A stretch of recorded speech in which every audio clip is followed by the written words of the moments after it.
नमस्कार मित्रों। इस वीडियो को बनाने का एक मकसद है कि जो तरह तरह के लोग हैं, जो तरह तरह के समाज में विदेशी शक्तियां हैं, वो हमारा जो महान धर्म है, सनातन धर्म है, उसे गलत कहने का, उसे छोटा सम कहने का प्रयास करें। और एक जो अंग्रेजी में शब्द है नैरेटिव, वो इस तरह का एक नैरेटिव तैयार करा जावे कि एक वातावरण तैयार करा जावे कि उसके बाद हमारे कुछ लोग भी कहें हाँ कुछ तो होगा और कुछ तो होगा। हमने एक इस ऐसी तरह का प्रसंग केरला स्टोरी में भी आया था कि उन्हें वो कहें हाँ वो होगा, इस तरह से वो हमारे धर्म के बारे में बात करें और उन्हें पता नहीं होता। तो जो हमारे जो सनातन धर्म की नई पीढ़ी है वो भी इस तरह की बातों में आगे कहने लगे हाँ भाई कुछ तो रहा होगा। आज मेरे से एक विद्वान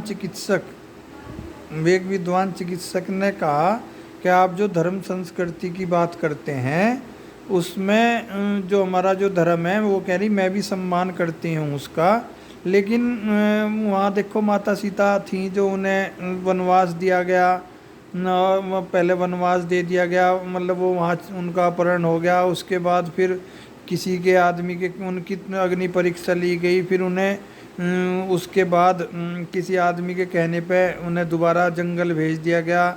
उन्होंने कितने कष्ट सहे। ऐसे ही उन्होंने भगवान श्री कृष्ण के बारे में कहा कि उनकी इतनी रानियाँ थीं। अगर मुझे भी बातों का पता ना होता तो शायद मैं भी क्रोधित होता, लेकिन मुझे क्रोधित होने की कतई आवश्यकता नहीं थी। क्रोधित होने की आवश्यकता इसलिए भी नहीं थी क्योंकि मुझे उन चीज़ों की जानकारी थी, और अगर थी तो मैं उन्हें आराम से समझा सकूँ था।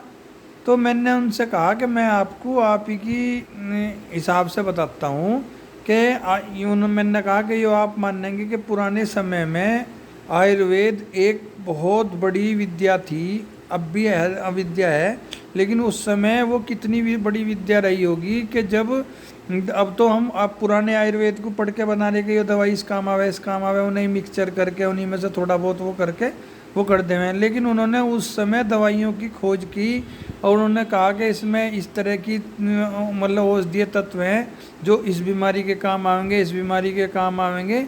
और आज भी बहुत सारी दवाई जो हम पूरी तो हम खोज नहीं पाए, लेकिन आज भी जो हम जितनों का हम पता कर पाए या शास्त्रों में जिनका जो हमें शास्त्र मिले, बाद में कुछ तो जला दिए गए थे अधिकांश, तो जितने मिले उनके हिसाब से हमने जितनी बना पाए, तो हमें उन सब चीज़ का वो जितना भी ज्ञान हुआ कि उनका पता कि उनके वो कारगर हैं। तो मैंने उनसे कहा मैडम आप इतना तो मानेंगी कि उस समय कितनी बड़ी रिसर्च की गई होगी कि जो पूरी तरह से वो थी। उन्होंने कहा हाँ MGO तक में, उन्होंने कहा उसमें जो आज हम वो मैंने वो कह रही पढ़ी लिखे थी वो समझदार थी। तो उन्होंने कहा कि मैंने बहुत सारी दवाइयाँ देखी हैं जिसमें उन्होंने मतलब छोटी छोटी चीज़ की इतनी मात्रा में होनी चाहिए, इतनी मात्रा में होनी चाहिए, पढ़ती होंगी साथ। तो उन्होंने कहा कि इतने देर घुटाई होनी चाहिए, इतना वो होना चाहिए कि उन्होंने कहा कि उस चीज़ पे इस चीज़ पे कोई डाउट नहीं है। उस टाइम पे सर्जरियाँ भी हुआ करें थी। मैंने कहा आजकल के टाइम में बहुत सारे अपने आप को डॉक्टर लिखने के लिए BAMS करें, उनका मकसद सिर्फ कितना हुआ कि हमारा रजिस्ट्रेशन हो जाएगा, एलोपैथिक की प्रैक्टिस करेंगे। उन्होंने कहा हाँ। तो मैंने कहा अगर उस तरह का कोई आदमी आपके पास आवे और वो आके कहे कि मैं भी डॉक्टर हूँ और आप मुझे और जो आपकी स्पेशलिटी है उसके बारे में आप जो उसने कभी पढ़ाई नहीं, इस बारे में कोई डाउट नहीं है कि जो एलोपैथिक चिकित्सा है आज के समय में उसमें बहुत सारे शोध हुए और उस शोध के कारण उन्होंने बहुत डीप नॉलेज हासिल करी। तो उन्होंने शरीर की छोटे छोटे अंग, छोटे छोटे पार्ट, छोटे छोटे मतलब टिश्यूज तक गए, उन्होंने उनकी फंक्शनिंग पढ़ी, वो करी, कोई डाउट नहीं है, बहुत अच्छा काम हुआ, उसमें कोई समस्या नहीं है और उसका लाभ भी है समाज को, ऐसा बात नहीं है। हमें इस बारे में वो नहीं कहना चाहिए। तो क्या नाम है, दोनों पद्धतियाँ अलग हैं, दोनों की अपने आप में श्रेष्ठता है। तो मैंने कहा लेकिन एक आयुर्वेदिक का डॉक्टर जो चिकित्सक है जिसने वैद्य की पढ़ाई पढ़ी और वो इस बात का रजिस्ट्रेशन लेकर फिर अंग्रेजी प्रैक्टिस करने लग गया, जिसने अंग्रेजी दवाओं के बारे में बहुत ज़्यादा नहीं पढ़ा, तो वो आके आपसे अगर बहस करने लगे हैं, किसी बीमारी को दिखाना आया हो, तो उसके पास आपके पास क्या है, आप उसे कहोगे कि मैं आपको बहुत ज़्यादा डीप नहीं समझा सकती, क्योंकि उसे आपकी जितनी नॉलेज करने के लिए उसे आपके जितना पढ़ना पड़ेगा, आपके जितनी प्रैक्टिस करनी पड़ेगी। वो अलग चीज़ की पढ़ाई करके आया है। लेकिन अगर उसे आप वो आपसे बहस करे, तो या तो आप उसे पागल समझेंगी, या उसे आपकी बात से संतुष्ट हो जाना चाहिए अगर उसे सही होना, और या फिर वो बहस करके वो वहाँ से चला जाना चाहिए। तीन ही विकल्प हो सके। उन्होंने कहा हाँ बिल्कुल ठीक हो सकते हुए।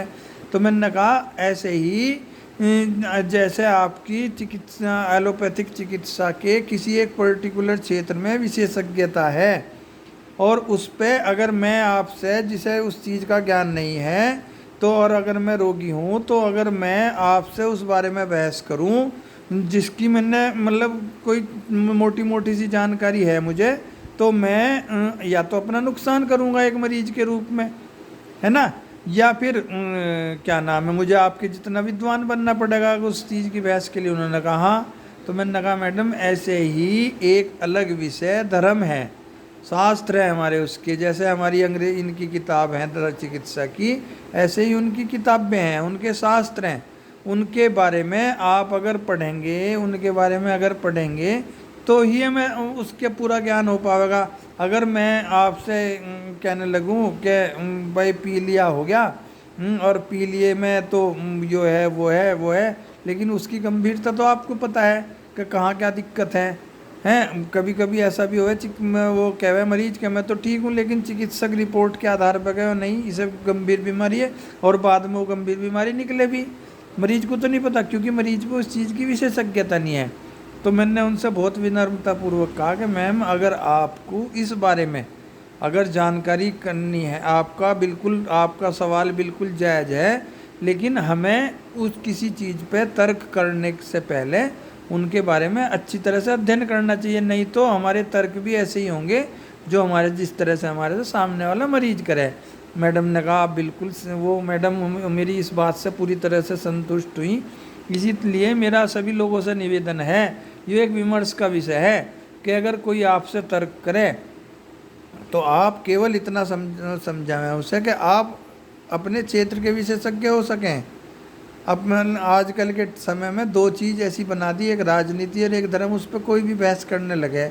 लेकिन अगर आप छोटे छोटे बिंदुओं पे, छोटी छोटी बातों पे अगर उनका ज्ञान करने जा रहे हो, तो आपको उस स्तर का अध्ययन, उस तरह का आपका समर्पण, उस तरह की आपकी साधना उस स्तर की होनी चाहिए, जिससे कि आप सामने वाले से तर्क जब भी करें जब आपको उसकी जानकारी हो। तो इसीलिए मेरा आप सभी से निवेदन ये है कि अगर आपसे कोई विमर्श वो करे, आप उन्हें समझावें आराम से, और उनसे बहुत आग्रहपूर्वक निवेदन करें कि इस जिस तरह से हर चीज़ की कोई विशेषज्ञता है, इसी तरह से धर्मों की भी विशेषज्ञता है। तो जब तक हम उसके बारे में पूरी तरह से हमें उसका जानकारी ना हो, तो या तो जो उसके धर्मशास्त्र के विशेषज्ञ हैं, है ना, तो उन पे भरोसा करें। और अगर हमें लग रहा है कि हमारा कोई क्वेश्चन है और वो हमारे क्वेश्चन का पूरी तरह से जवाब नहीं दे पा रहे, तो हमें उसके बारे में एक पॉजिटिव सकारात्मक सोच के साथ उसका अध्ययन करना चाहिए उस क्षेत्र में, तो ही हमें उसका सही उत्तर मिल पाएगा।